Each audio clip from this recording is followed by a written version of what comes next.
Listen, enjoy. Broadcasting live worldwide.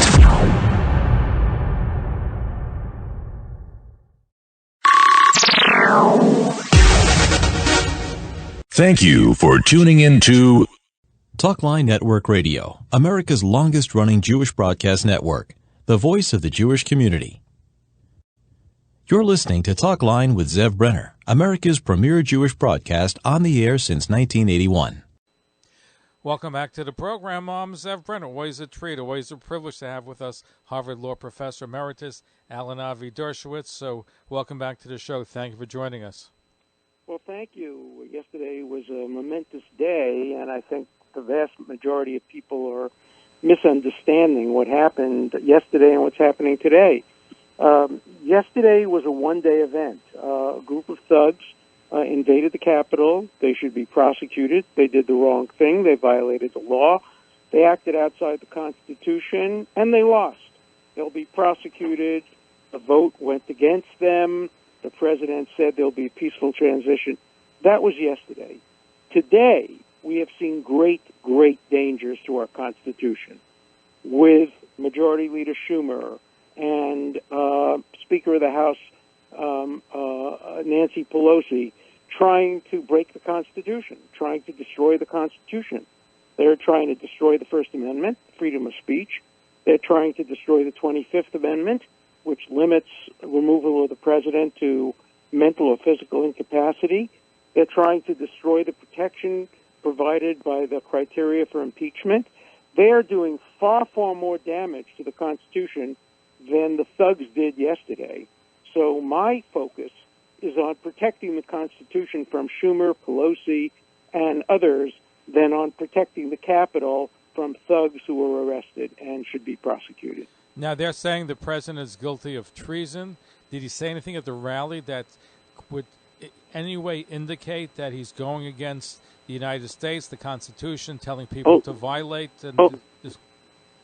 Only an ignoramus or a fool would suggest that the president committed treason. Treason requires basically taking up arms against the government during a wartime.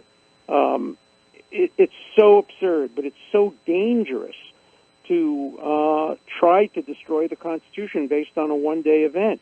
What happened yesterday has happened repeatedly throughout our history. Union leaders have incited violence.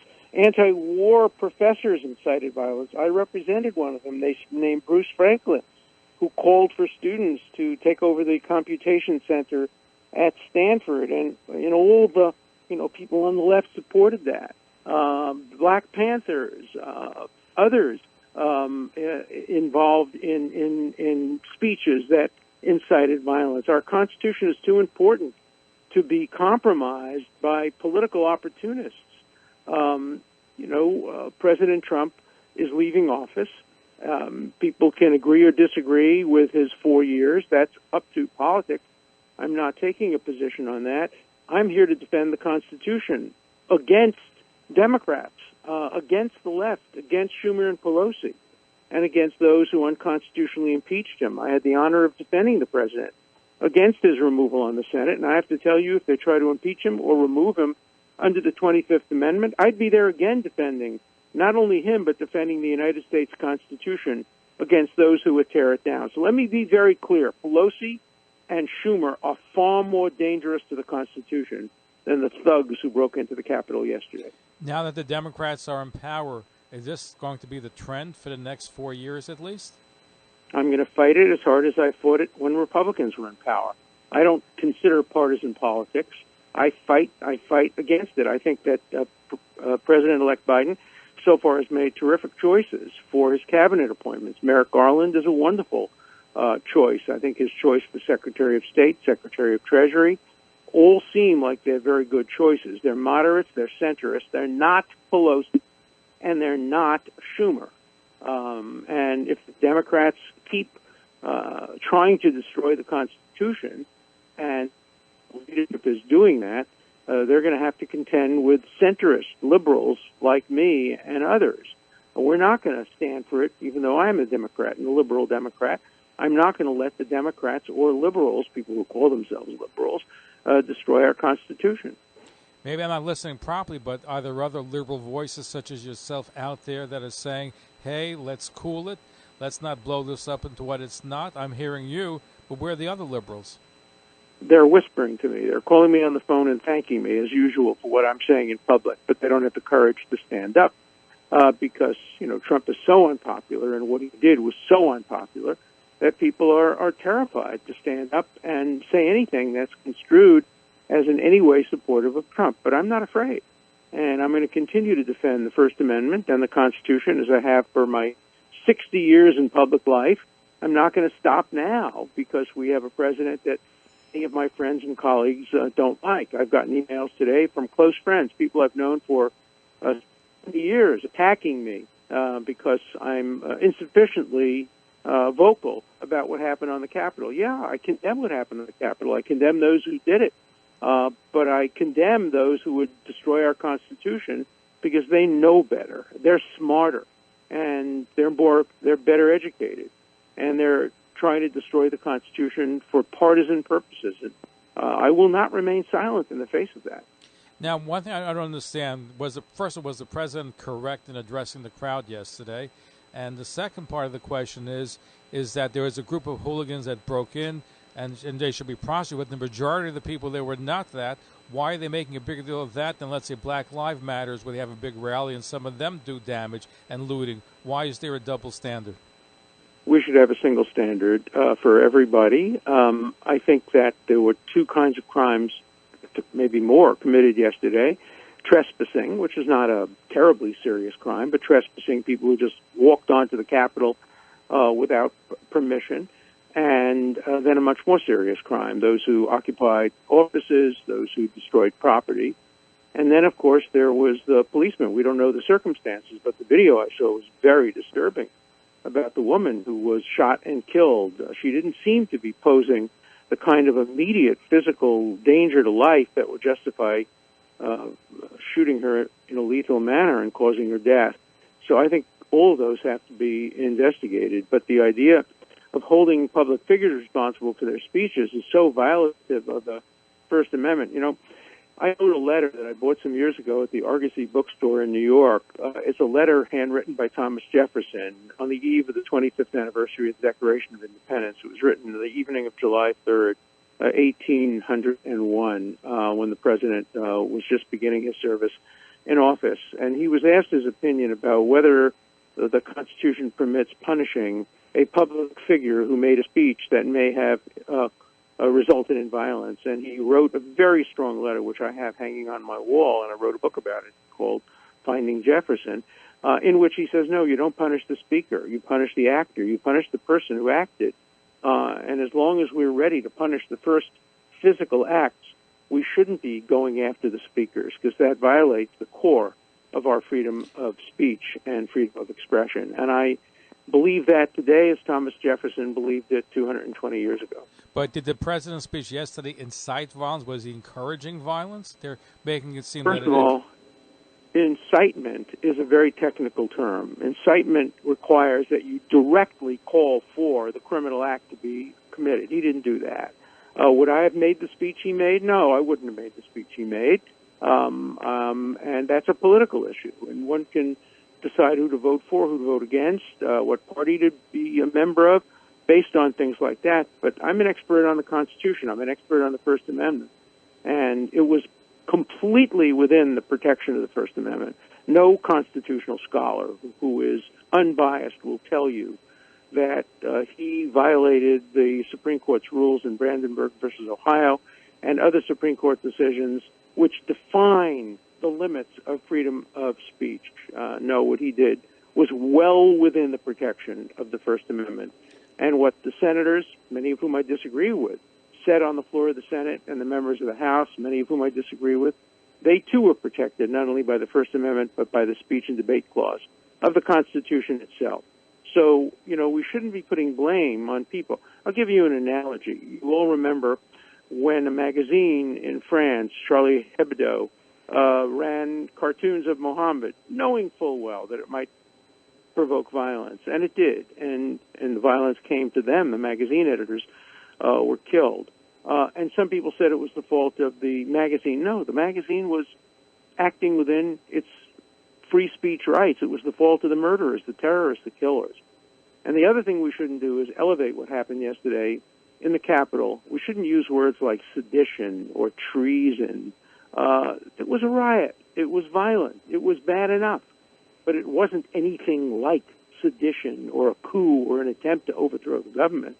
We're much closer to a coup when you get the leaders of the House and the Senate calling for the invocation of the 25th Amendment when they know the 25th Amendment was designed for people like Ronald Reagan when they're shot and unconscious, or people like Woodrow Wilson who had had a stroke, or James Forrestal who was so mentally ill that he hallucinated that the Russians were attacking America. He was, clinically schizophrenic. None of those attributes characterize the current president of the United States, and attempts to remove him from office illegally, unconstitutionally, come closer to filling the definition of a coup than what happened in Capitol Hill yesterday. Professor Dershowitz, before I let you go, I'm very much bothered by Twitter, Facebook, and other social media that shut the president up. That he couldn't even do his videos saying that, hey, let's calm down the violence. They wouldn't let. Do they have such power? Does the Constitution hold muster? They're like a federal agency. So what's going on here? Well, that's the question. The question is whether they are covered by the First Amendment or not. Look, I have a podcast every day. I talked about this on my podcast today. It's called The Dersh Show. The only thing that's missing is the wits, and that's provided by the viewers and listeners. But what I'm so proud of is The Dersh Show is carried on Rumble. You know what Rumble is? Yes, it's a competitor to YouTube. Uh-huh. But it doesn't censor. It doesn't censor.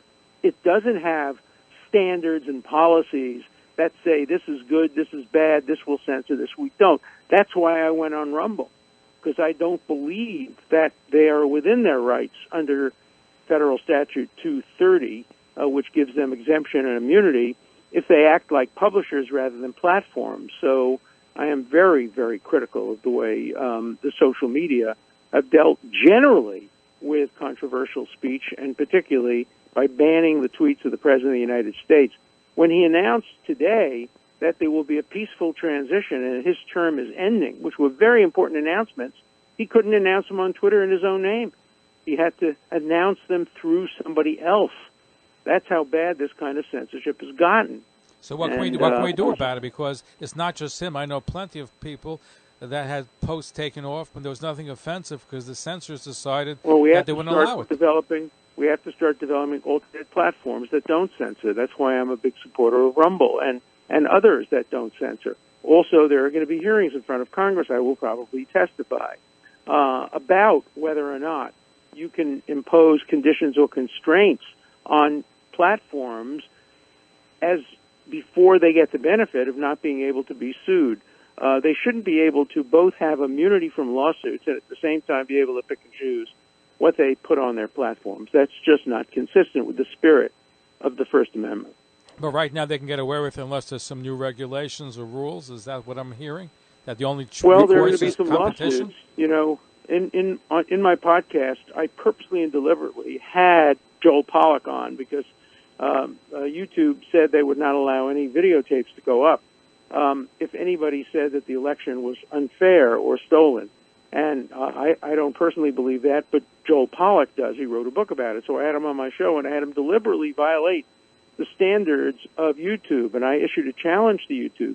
Take me down. Take my podcast down. And if you do, I'll sue you.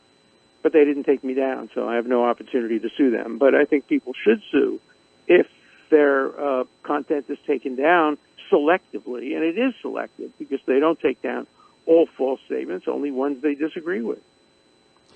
Professor Alen Dershowitz, thank you for being with us. Thank you for being the champion of free speech and for a voice out there that should be heard. I think everything that we're happening today is so partisan. It's just the whole country has changed. Our freedoms have been really limited, I think, in the last number of years, especially by big tech. I agree with that. Well, we have to fight back, and your show helps to fight back, so thank you for inviting me on it. Thank you. Harvard Law Professor Alen Avi Dershowitz here on the Talkline Network. We're going to be right back. Thanks for listening. Follow us on Facebook, Twitter, and Instagram.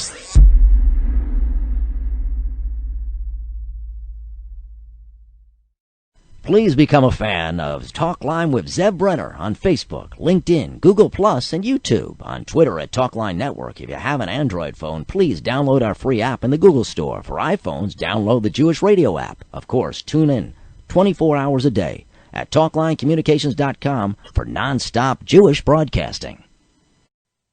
Talkline Radio and TV with Zeb Brenner is just phenomenal. Everybody concerned about the Jewish community should listen and watch. He has the best guests. He asks the most interesting questions. He's always so well prepared. It's talk radio and television from a Jewish point of view at its very best. To advertise on the Talkline Network and Talkline's email and social media blasts, reaching over 70,000 people, please call 212-769-1925, extension 100. That's 212-769-1925, extension 100. Or email info@talklinenetwork.com. Thank you for listening to Talkline Network, America's leading Jewish radio and TV network since 1981. This concludes Jewish programming for tonight. For continuous, non-stop Jewish broadcasting, please go right now online to TalklineCommunications.com. For more information on all of Talkline's Jewish radio and TV shows, please call 212-769-1925 or email info@talklinecommunications.com.